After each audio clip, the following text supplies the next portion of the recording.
Hi, I'm Cynthia Izaguirre, and here are your headlines from North Texas. Rising property taxes and the cost of health care are emerging as top issues for Texas voters this fall.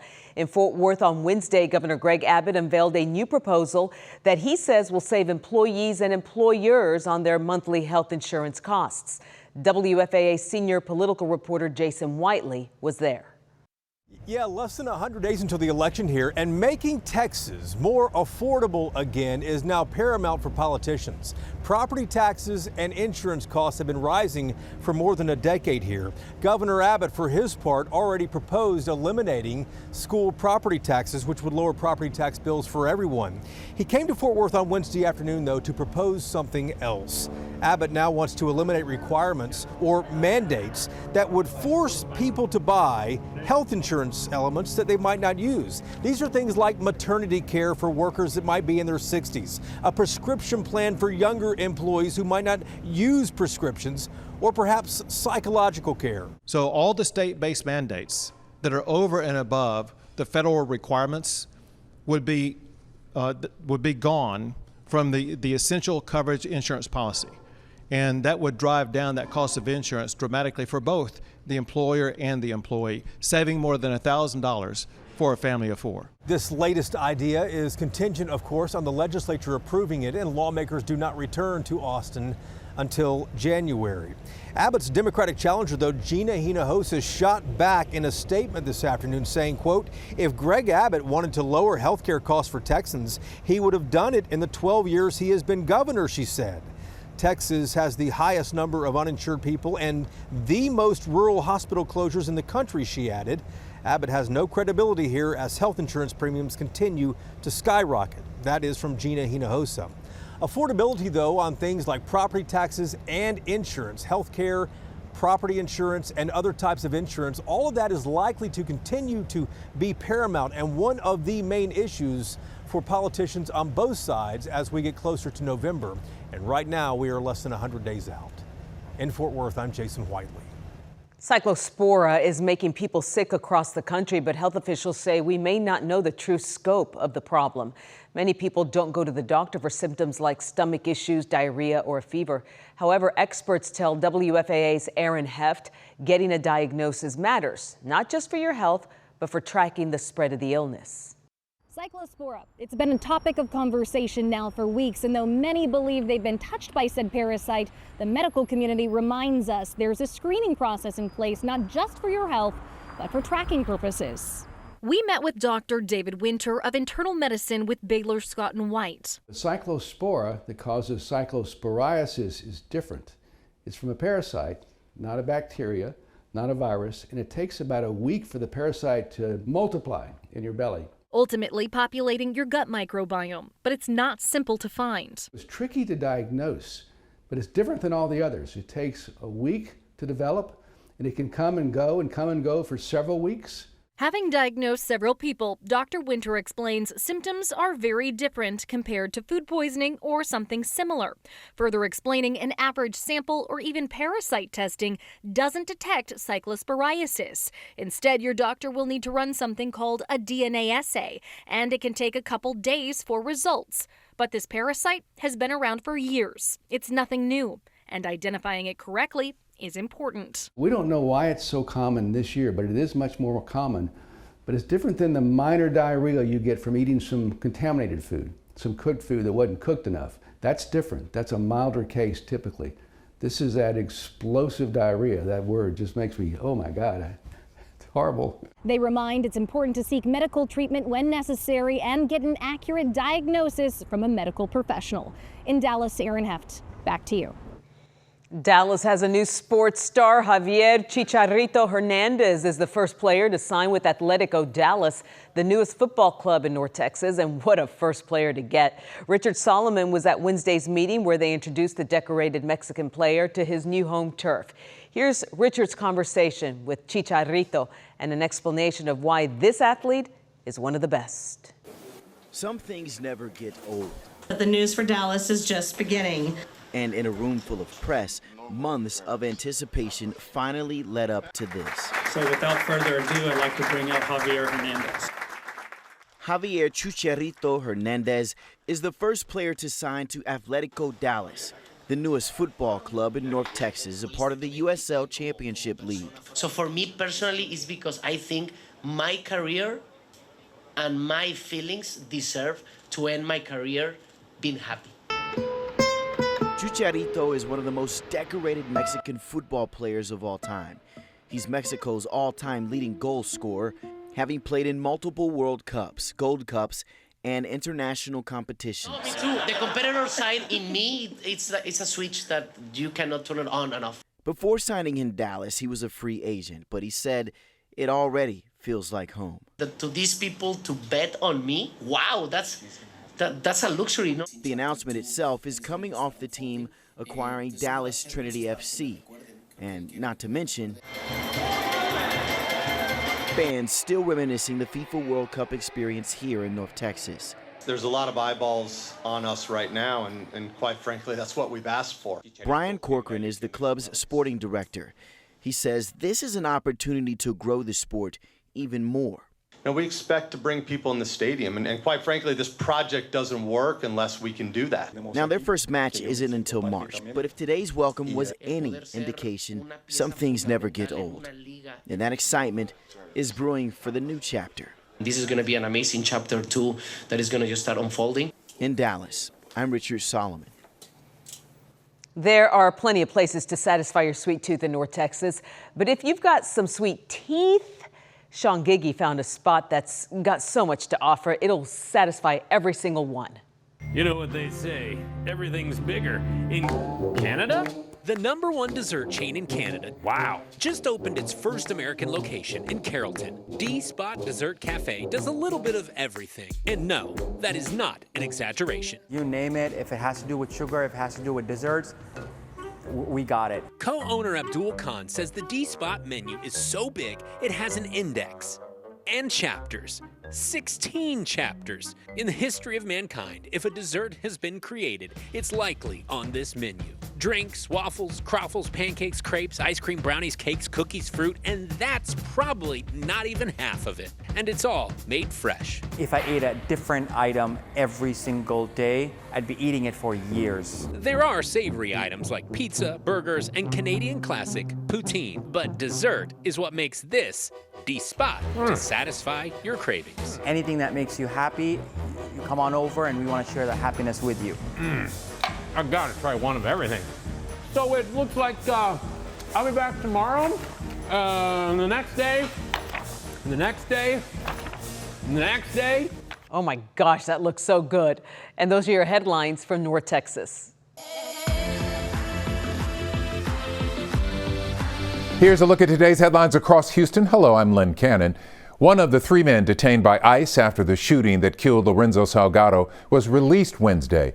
A federal judge ordering the release of Jose Trinidad Rojas Pliego, who was traveling in the van when the shooting happened. He walked out of the detention center at about noon Wednesday. Anieli Ruiz was the only reporter to ask him questions after his release. Just hours after walking out of the ICE detention center with an ankle monitor around his leg and a bracelet still in hand, Jose Trinidad Rojas Pliego came here to the last place where he saw his boss Lorenzo Salgado before his death. After nearly 3 weeks apart from his moments of freedom, he spent embracing his wife, holding on to his family, and remembering the man he says was more than just a boss. He was his friend. Jose says he still struggles to understand what happened that day. Le quitaron la vida a Lorenzo Salgado. En lugar de darle que lo atendieran luego, lo esposaron y lo arrojaron al piso. Y eso no se vale. Y quiero justicia para Lorenzo Salgado. El patrón. Era un buen patrón. Jose says the first thing he wanted to do after his release was come here to pay his respects because Lorenzo Salgado was more than his employer. He was someone who was part of his life. It's been 3 weeks since Lorenzo Salgado was killed. Jose was one of the 3 men detained the day after the shooting. He had been held at the ICE detention center in Conroe until a federal judge ordered his release. His attorney says Jose has no criminal record. He's lived in the U.S. for 28 years. His wife is a U.S. citizen and so are his stepchildren. When I asked Jose how he was feeling, Imagina cómo me siento. Conviví con él en el trabajo, en las buenas y en las malas. ¿Cuántos años? Toda mi vida. but the legal fight is not over. The government filed an appeal asking that he remain in ICE custody. Here's what his attorney had to say. We got word from Mr. Valderas that he had been released, and then I think a minute or two before or after that, we got notification from the court that the government had filed something. A lot of the arguments that they're making were arguments that the judge had originally addressed in the order from Monday, ordering his release. And as Jose stood here at the memorial, you could see the weight of everything he'd been carrying. The weeks away from his family, the loss of his boss and friend. He looked toward the sky, tears filled his eyes, and for a moment, Jose was able to do what he came here to do, say goodbye. That was Anieli Ruiz reporting. A Sugar Land teen is talking about how her dream birthday vacation to Turks and Caicos took a frightening turn after she was attacked by a barracuda. Orkomana spoke with the family about how this happened. I love animals, especially ocean animals, marine life. But Claire MacDonald never expected one of those animals would attack her. The Sugar Land teen and her family were in Turks and Caicos earlier this month celebrating her 13th birthday. And while at the beach on their first full day of the trip, Claire says a barracuda bit her. I did the handstand, like 4 or 5 feet deep, and when I did it midway, I just felt like a lot of pressure. The attack only lasted a few seconds, but the fear was overwhelming. I just looked up from my hand and I just saw blood everywhere.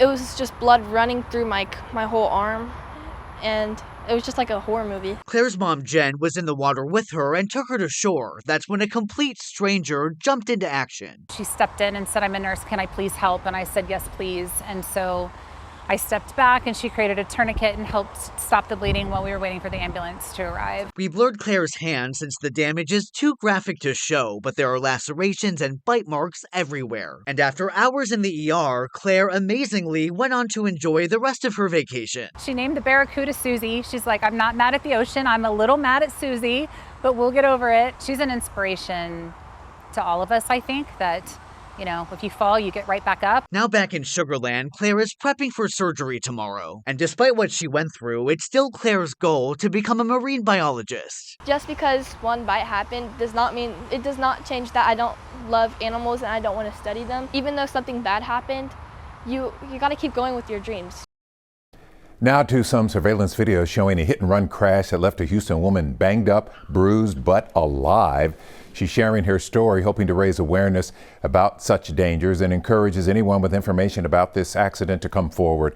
Experts tell Katura Winfrey hit-and-run crashes are becoming more common in Texas, and drivers who flee can face serious consequences. Elise Wawi's body is a bit stiff, but that's to be expected after someone slammed into her white SUV, sending it flying and flipping. I'm feeling grateful because I made it out of this alive. Barely before her flipping car even landed, the suspect's vehicle had already sped away. Elise was left to climb out of the mangled vehicle by herself. It happened early Friday morning near Gessner and Westheimer. I still get flashbacks to the car flipping once, twice, and the glass breaking. Images shared with KHOU 11 shows her after. After thanking God that I was still alive, I was like, I need to call my dad. Physically, she's on the mend, but not mentally. And her dad, Eli Wawi, is helping carry the weight. I went blank for a couple of seconds. After learning his daughter was okay, he began an investigation of his own. I started looking for any evidence. And I did find what I think is a piece of the bumper of the car that hit her. AAA says hit-and-run crashes are headed in the wrong direction. Leaving the scene of a crash is only going to make a bad situation even worse. And while there may not be much to do to stop a hit-and-run driver in the moment, AAA Foundation has suggestions that could curb it. Like automatic crash notifications through vehicles as well as smartphones can speed up the emergency response to a scene. As for the Wawis, they carry forgiveness in their hearts, along with the question. How could a human being with any kind of any conscience could hit someone, think he killed them maybe, and leave immediately?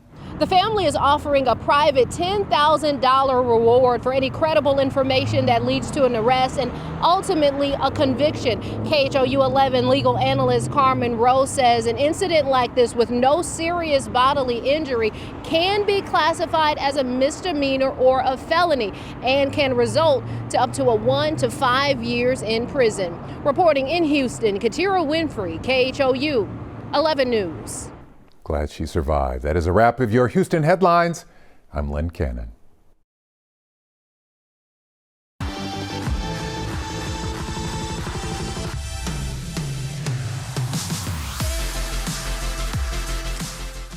And the summer heat continues across the Lone Star State. And over the next couple of days, we'll still have that chance of showers in the northern ends of the Panhandle, but it'll be mainly dry elsewhere here in Texas. And the heat continues into the official start of August as this high pressure system moves out towards the west. We'll also see some low rain chances across the state. We'll have a weak cold front move through Saturday and for Sunday, but by next week, it'll be mostly dry. And actually, on average, it's the hottest time of the year, the hottest week of the year across Texas.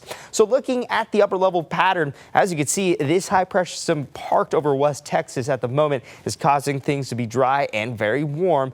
But over the next couple of days, so as we approach the weekend, this high pressure system will move farther towards the west, towards Arizona, Nevada, and even California. So that's going to cause the introduction of very low rain chances. And if you take a look at the precipitable water over Texas, this weekend we could see a line of moisture move through the area. That is a weak cold front. However, the reason why I'll call it a weak cold front, even with the abundance of moisture along the front, is because we don't have enough lift along the front to cause that rain to be widespread. So looking at the futurecast, mainly dry for Thursday. Could see a couple of isolated showers north of Lubbock. We'll get into Friday afternoon, mostly sunny. We'll get into Saturday. Here's that line. Here's that front. But notice it is unimpressive. It is struggling to continue to be organized as we get into Sunday, as this front continues to move southward into San Antonio and Corpus Christi. So rain chances should be right around 10 to 20% across the state for this weekend. So don't think that any rain will hinder any outdoor plans. However, the heat may hinder any outdoor plans because this high pressure system is acting as a heat dome. So the warm air, typically hot air, rises, but this high pressure system acts as a lid, and that's causing all that warm air to be pushed back into the surface. And that's why we're experiencing these high temperatures at the surface. As a matter of fact, for Thursday afternoon, temperatures should be into the triple digits for much of the state. Same thing is true for Friday afternoon as well, triple digit heat. And these high temperatures will continue throughout the official start of August. So it's really important to know the heat-related symptoms because heat exhaustion and heat stroke are common with this type of weather. So for heat exhaustion, please watch out for abundant sweating, faint, dizzy conditions, muscle cramps. If you feel nauseous or if you have pale, clammy skin or weak pulse, just please drink water and find shade. But symptoms of a heat stroke are more important or more dangerous. So if you don't experience any sweating, but just a headache and body temperature, a fever of over 130 degrees, nausea, vomiting, hot and dry skin, and a strong pulse, this is the time to take action. Call 911. So please just avoid all the heat illnesses and just drink water and take plenty of breaks indoors. So here's a look at the forecast for the next 3 days. This is West Texas, El Paso, Lubbock, and Midland. Hot, dry, temperatures in the triple digits, except for Saturday for West Texas. Temperature should range from the mid to upper 90s. Central Texas, triple digits in Austin and Waco for the next 3 days in Austin. Waco should be in the upper 90s for Saturday. Fredericksburg in the 90s due to their proximity in the hill country. South Texas, San Antonio, upper 90s for Thursday, and then triple digits for Friday and Saturday. 90s for Corpus Christi, and then Laredo experiencing very high temperatures around 107 degrees. North Texas, so Dallas, Weatherford, and Denton in the triple digits for Thursday and Friday, and then the upper 90s for Saturday. And then for East Texas, Houston, triple digits for Thursday and Friday, upper 90s for Saturday, and Beaumont will be in the upper 90s for the next 3 days. Tyler, upper 90s for Thursday, triple digits for Friday, and mid 90s for Saturday. And in the Valley, triple digits in McAllen for the next 3 days. Brownsville, upper 90s for Thursday and Friday, triple digits on Saturday. But for Mission, still well into the triple digits for the near future. And the extended forecast shows still a very hot and dry start to August, especially for the next week. Sunday, Monday, Tuesday, and Wednesday, not experiencing any rain chances except for Houston. Houston, they're expecting some Gulf-driven showers on Sunday. But other than that, it's going to be a mainly dry next 7 days across the Lone Star State.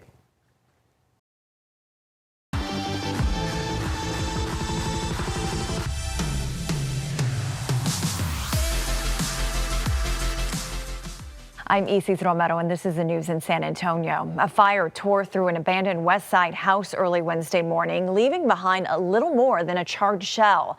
Neighbors say the home had been a magnet for trouble for years. Now they're asking why it took a fire for something to be done. Sue Kalberg has a story. Neighbors were stopping me in the street to say they've been complaining about this place for at least 2 years. There's just things happening all the time because we call it in and the police say they got their hands tied, that they can't do anything. Jesse says the fire on Lark Avenue was so threatening he turned on his own garden hose to protect his house. It was a disturbing moment for a military veteran. I believe that I served so people could have their opinions and their freedom, but this is worse than freedom. This is lawlessness. Be advised, essentially 2 houses on fire. Sure enough, by the time firefighters arrived, 2 houses were ablaze. There's a lot of fire in the attic. They say the fire started in an abandoned structure overrun by transients, and it was so hot it torched the occupied home next door, leaving that family displaced. I mean, thank God he's alive, but it could have been worse. SAPD says they've had 3 complaints about the vacant house this year. We're still waiting for code compliance to answer our questions about the enforcement history here. A lot of times when the damage is this extensive, it's hard to determine a cause. We're also waiting to learn if code compliance is going to order an immediate demolition. In West San Antonio, Sue Kalberg, KENS 5. A historic ballroom in Crystal City is no more after back-to-back disasters. The Crystal Ballroom flooded just over a week ago. Then days ago, heavy flames tore through the building. Mike Jimenez went to Crystal City to look at the damage. Monday night, just after 10 p.m., videos of the Crystal City Ballroom on fire started circulating on social media. Maria Aguilar lives nearby and got a call from her daughter telling her the ballroom was on fire. So she went outside and saw the flames. It was horrible. Feo. Ugly. The fire was really high. Aguilar has lived in Crystal City for more than 50 years and says the memories she shared at the ballroom are special, not just for her, but for the community. Here, the entire town uses the ballroom for quinceañeras, weddings, parties, everything. 15-year-old Natalie Villegas just celebrated her quinceañera party at the ballroom on July 11th, before the floodwaters arrived in Crystal City, and was in disbelief about the fire at the ballroom. I didn't have to be the ballroom because the flood and then now the fire. Villegas says she always dreamed of having her quince at the ballroom and was overwhelmed with emotions talking about the fire. Sad. Now Villegas has the honor of being the last quinceañera held at the ballroom and says its destruction is a loss for the entire Crystal City community. Because I feel bad for everybody. I spoke with the owner of the ballroom, Mr. Sendejo, who was too emotional to go on camera, but shared some of the history of the ballroom and some of the big acts that performed here, including Selena. Selena, Los Cuatitos Cantú, Ramon Ayala, too. We got to see Ramon Ayala. The Crystal City Volunteer Fire Department says the cause of the fire is unknown, and the Texas State Fire Marshal's office is investigating. But for residents like Aguilar, the fire will have long-lasting impacts on the community. I'm going to be depressed for a long time. And every time I see it, I'm going to cry. Mike Jimenez, KINS 5. What started as a unique office decoration turned into a visit from the bomb squad. An Atascosa County man learned the Civil War relic he'd kept on his desk for years was actually a live explosive device. Zach Briggs has the story. It's a good thing somebody didn't use it for an ashtray or something. That's all I got to say. Steve Martin's talking about this cylindrical iron chunk of history, another office decoration, or so he thought. I've had it there for years. Monday morning, he was at work checking the trucking schedule. He made some small talk with one of the drivers who shared an alarming suspicion. Oh, he says, that could be a live ordnance there. You know, he said, I've had military training, and he said, that really looks like the real deal. To find out if it was the real deal, Martin rang the Atascosa County Sheriff's Office. They called in the explosive ordnance team from Lackland Air Force Base. During the inspection, Martin's mind was all over the place. I thought it was some sort of a dummy, you know, and now I'm thinking, well, the thing's making a dummy out of me, right? Who's the dummy here? Then came the big reveal. And he came back out and told us what it was, and it was from the Civil War. And all this time I'd had that antique bomb there that potentially could have exploded. And it was some years back when Martin and his son Jarrett were enjoying their time along the river when suddenly Jarrett comes across this relic going back to the 1800s. And my son was the one that found it while fishing on the Guadalupe River and gave it to me. The shell turned out to be a parrot round, a type of Civil War artillery projectile designed by Robert Parker Parrott. Definitely not every day the sheriff's office sees one of these. I mean, it's amazing that those things are still turning up almost 200 years later. People stumble across ordnance from time to time, but usually it's not anywhere near as old as that one was. Deputy Chief Eric Kaiser says the EOD team took the parrot round to Camp Bullis and disposed of it in a safe manner. As for Martin. But I feel like this was a Confederate bomb altogether. I'd like to have it back. He's hoping the artifact can somehow be preserved, especially since many of his ancestors served in the Civil War. I really did feel a direct connection to this. But in the meantime, Martin does plan to be a bit more vigilant in the future before bringing home his next Riverside souvenir. Well, I'm going to be careful, you know, what I pick up. Yeah. If somebody just hands you something, might be a hot potato. Zach Briggs, KINS 5. And that's the news in San Antonio. Hi, I'm Dan Millay, and here's what's making headlines across East Texas. Former Dallas Cowboys quarterback Tony Romo has been a fan favorite at the Texas State Open in Tyler for years, but this year he is noticeably absent after his arrest in Wisconsin on suspicion of operating a vehicle while under the influence. CBS 19's Renee Estrada spoke with tournament officials about the impact of his absence and a local attorney about what happens during an OWI or DWI investigation. Now from Dallas, Texas, amateur Tony Romo. For years, one of the biggest attractions of the Texas State Open hasn't just been the golf. It's been the chance for East Texans to see and meet former Dallas Cowboys quarterback Tony Romo. It's awesome. He loves the golf course.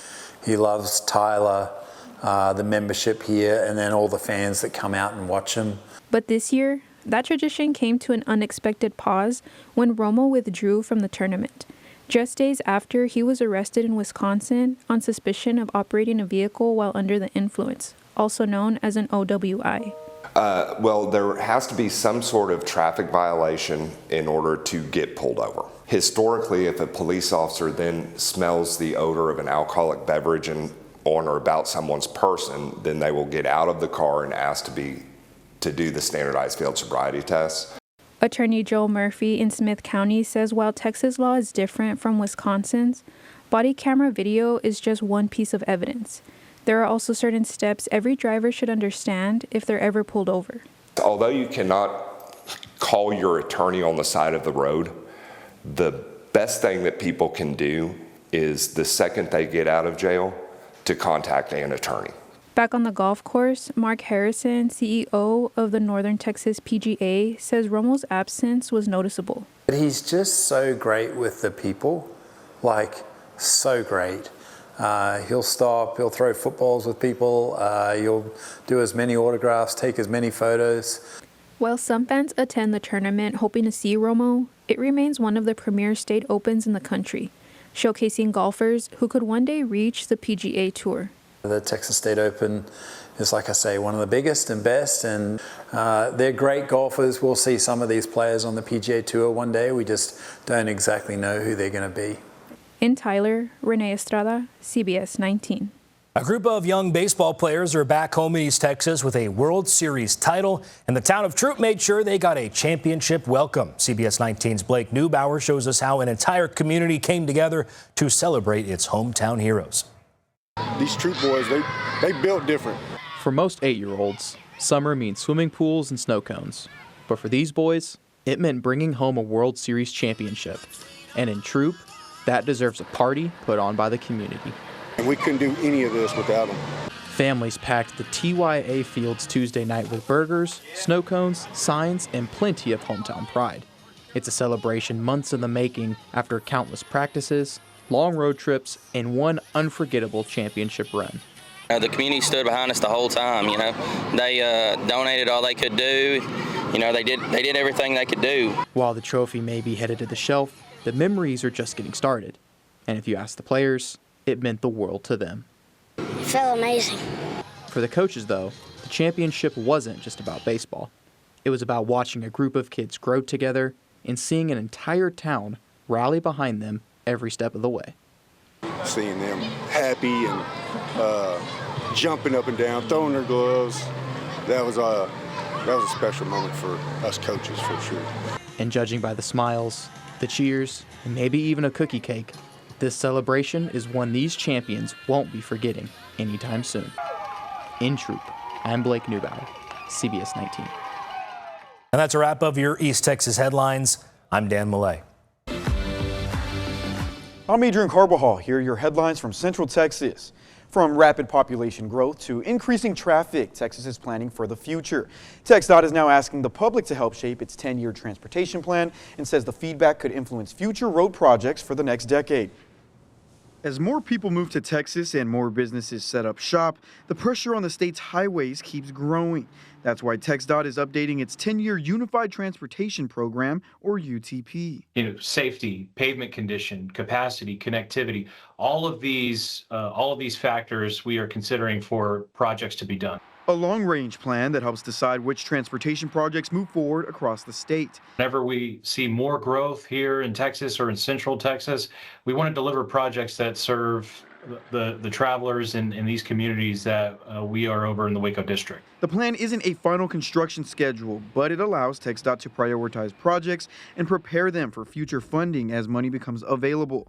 And officials say they want the public's help deciding what's needed most. If you think that your area of town, your community has needs, let us know. You can go to txdot.gov, you can do a phone call, physical mail, and make your voice be heard. We had over 400 comments last year for last year's UTP, and that was for statewide. And so we want as many people chiming in with questions, concerns, comments about what the next 10 years looks like. The draft plan already includes projects like the I-35 widening in Belton, along with a proposed truck route around US 281 in Hamilton County. But TxDOT says those aren't the only projects under consideration, especially as Texas continues to experience rapid population and economic growth. Safety is always the #1 priority. So if you have any comments or want to submit any comments about safety concerns for projects to be considered over the next decade, please do so. That's why we are having this public comment period. We want to hear from the communities. This transportation plan is set to be a part of the 2027 Unified Transportation Program that includes more than $95 billion for projects across the state over the next decade. You have until August 3rd to submit comments before the transportation plan is finalized, and you can find a link to do so over on our website at kcentv.com. Meanwhile, law enforcement say they are aware that a repeat criminal trespasser and harasser who was released from jail yesterday. The case has raised concerns among residents who say they're worried about his release and what it could mean for the community. Our Adriana Alexander has more details. This individual is somebody that was terrorizing the community. Grisham was serving a 300-day sentence after pleading guilty to criminal trespassing and harassment after investigators say he was looking through the windows of homes in Robinson at night. But he only served about 120 days in jail. Back in May, McLennan County District Attorney Josh Teton told 6 News why Grisham received 2-for-1 jail credit. That's something that's out of our hands. That's something that the jail controls. Unfortunately, it is a cost-saving measure. And so the jail actually can do a day for day, 2-for-1. Sometimes when desperate times call for it, they can even do 3-for-1. Court records show Grisham has a lengthy criminal history in Bell County alone, with almost 30 arrests for criminal trespassing and harassment. As his release approaches, Micah Springston, who we have spoken with in the past, has urged people, especially women, to remain vigilant at all times. For someone like myself who is a victim, and many other victims in our community, or just other women and children that don't want to have to experience that. They don't want to have to be watching over their shoulder if this man's going to come and follow them home. An official with the Bell County Sheriff's Office says they ask residents to remain vigilant and report any suspicious activity or behavior they may encounter. And those are your headlines from Central Texas.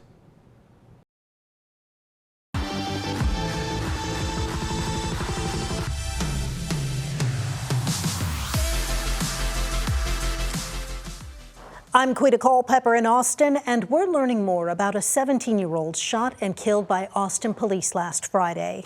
Police say Anthony Williams II called 911 himself and reported seeing someone in a parking lot with a gun. When officers arrived, Williams was in a neighborhood park on Baden Lane.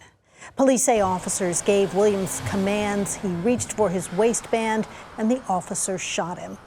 They found a water bottle in his waistband. On Monday, Chief Lisa Davis said she believes this was suicide by police. As investigators look into what happened, friends of Williams are remembering his life and calling for accountability in his death. Here's KVUE's Jose Alonso. No justice! No peace! A rally near the Travis County Courthouse after the fatal shooting of a 17-year-old in Northeast Austin. On Tuesday, Austin police identified the teen as Anthony Williams II. Several signs held by Austinites calling on justice for Williams. Actions create big responses, and our response needs to be intentional, and it needs to spread awareness for everybody else because not everybody understands this. In the crowd was the teen's father, Anthony Williams, who did not want to speak on camera, but did share these photos of his son with KVUE. It breaks my heart. I'm speechless. Everybody's broken. It's like they took a part of me with him. Amir Alogali says he's been friends with Williams since he was 11 years old. He shared this photo of Williams as a kid. And we just started talking. We started kicking it from there. And then he took us to the gas station and paid for everybody's snacks. And then he took us home. Hospitality, I'm telling you, he brought a stranger into his home. He brought 3 strangers into his house. And his dad cooked for us. And we sat down with his dad and ate with him. And the bond from there just kept growing. Alogali isn't the only Austinite who lost their friend Friday morning. We would try to check up on him most that we can, but everybody got their own lives, everybody going through stuff. But with him, doesn't matter how he's feeling, he always put people first. And it's just like, I don't know, like, I can never see him again. That was Jose Alonso reporting. Austin police say this case remains under investigation, and the 3 officers involved are on administrative leave, which is standard protocol while APD investigates. More information has been released on this past weekend stabbing in South Austin. Austin police arrested 30-year-old Micah Delaney and charged him with murder. The stabbing happened early Sunday morning at Butler Metro Park. Police received a call reporting that a man was stabbed in the chest. When officers got to the park, they found 38-year-old Vincent Bort dead.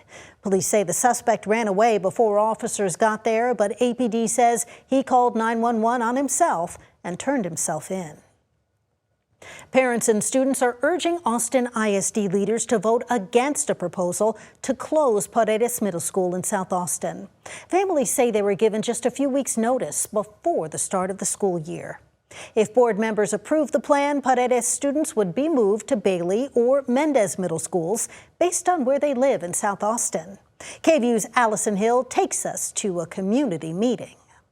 Final thought in one sentence. Tuesday night, the Austin ISD community addressing the school board for the first time since the district proposed closing Paredes Middle School last week. And then on a late summer afternoon, after your teen has already told you, after social media has already warned you, our district says another school must close. Outside the meeting, the frustration continued. Lori Solis is on the PTA board at Paredes and says for many families, this isn't the answer. Middle school is a hard time in life. It's only 3 years, and so overall, I'd probably say everyone's just kind of in shock and upheaval, angry, frustrated. I mean, that's where I'm at.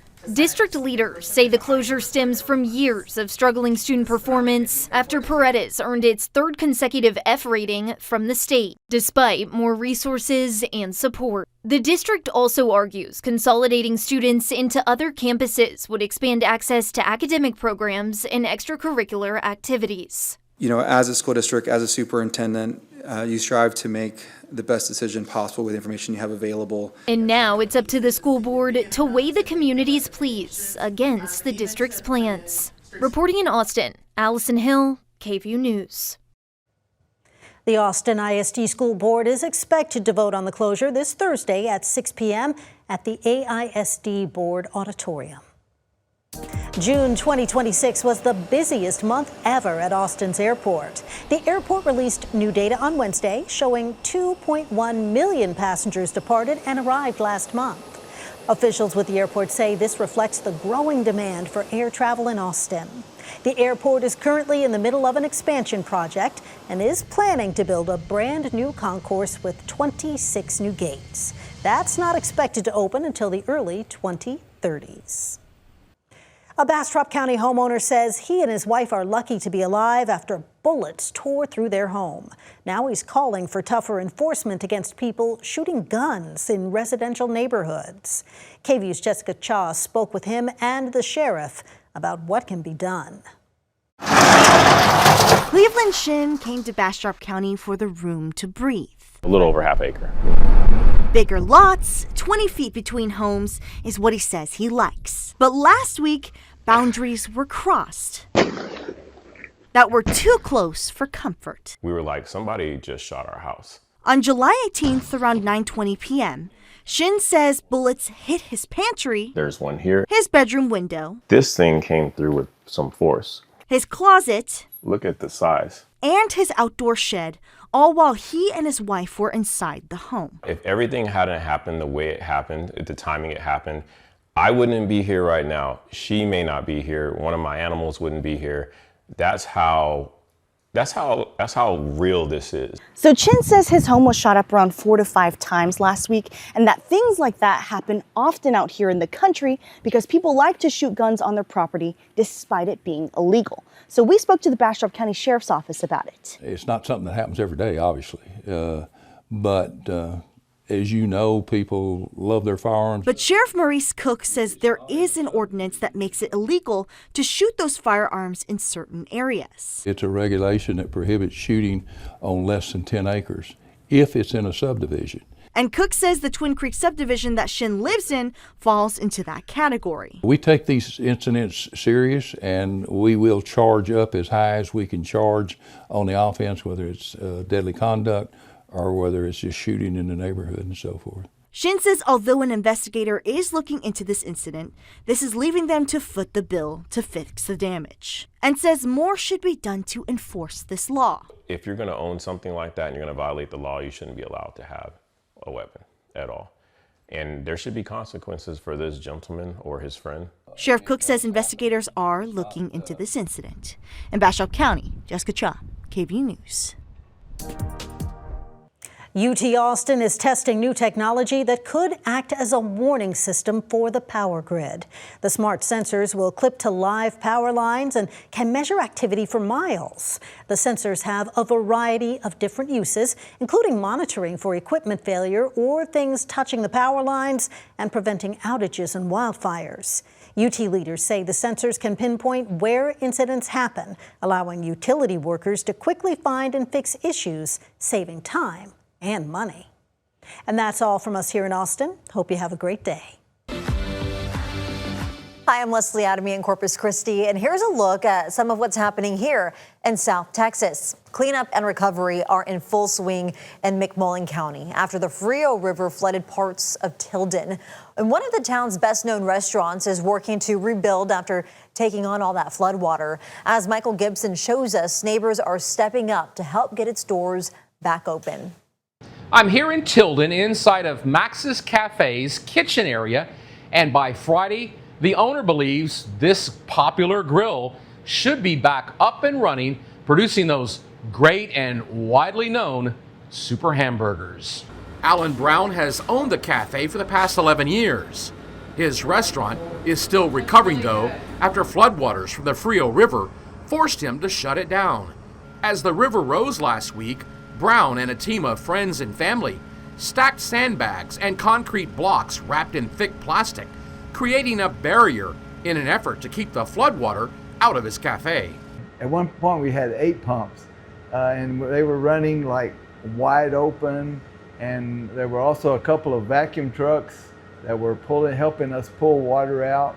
The company out of Crystal City just happened to go by and they saw we were in a bind. Inside, workers are installing a brand new floor ahead of Friday's reopening.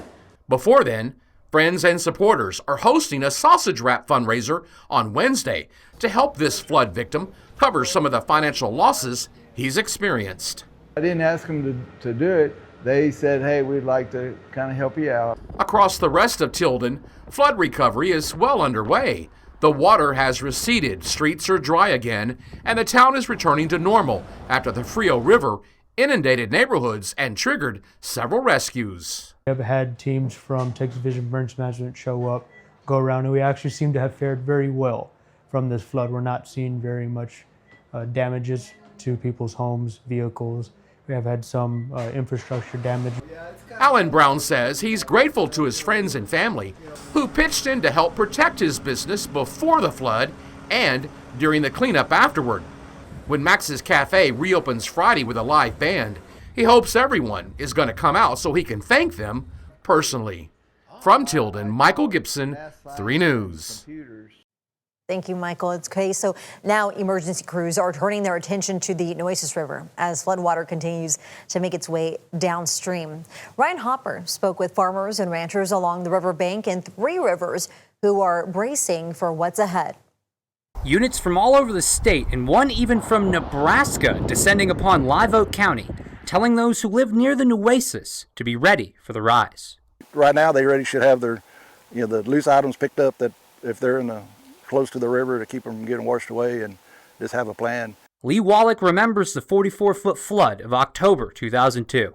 I was in a department then, and we had to go in and rescue several people in Old Swimming Hole and River Creek Acres back in '02. But Wallach's words go beyond EMS. He's also a farmer, and his corn is just a week away from harvest. Now we're going to end up getting a flood in this field, depending on how high it gets, whether it hurts us or not. Officials say it could reach 40 feet by early Friday morning, which could destroy months of hard work. If it prolongs, sits underwater and it falls over, that's a problem. But if it just rises and drops, if it dries out and the seed doesn't get underwater, then we're in good shape. We'll survive it. But if seed gets underwater, it'll sprout. Mark Katzfey owns the land Wallach farms on, which is about a 2-minute hike through the grass to the Nueces. He shares the same concerns as Wallach, but about a different crop.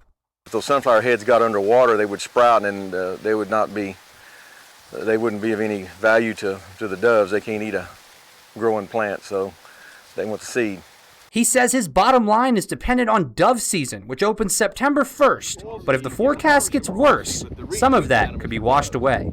Flood prep for me is telling all my hunters that if you want to save your feeders and your blinds and your camper trailers that are on the river, come get them, or it's going to be in the Gulf.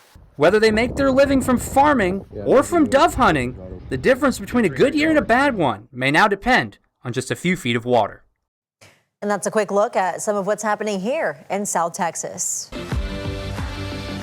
Hey, your headlines from Southeast Texas. I'm Ebony Coleman. The city of Beaumont has officially given the green light to Beaumont 194 LLC to build around 400 homes and commercial properties on Point Parkway Drive near Parkdale Mall. City leaders say the Houston-based developer would front the estimated cost of $23 million to build the Belterre West subdivision. I spoke to people living nearby who have concerns about getting new neighbors. And it makes it hazardous trying to especially get out of these additions. This land at the intersection of Point Parkway Drive and Northwest Parkway in Beaumont is set to become Belterre West subdivision. So right now we have a 400-lot residential subdivision, so it supports more master plan style communities, ones that incorporate a little bit of commercial property. Demi Ingham with the city says the developer under the name Beaumont 194 LLC is not just focused on homes and businesses.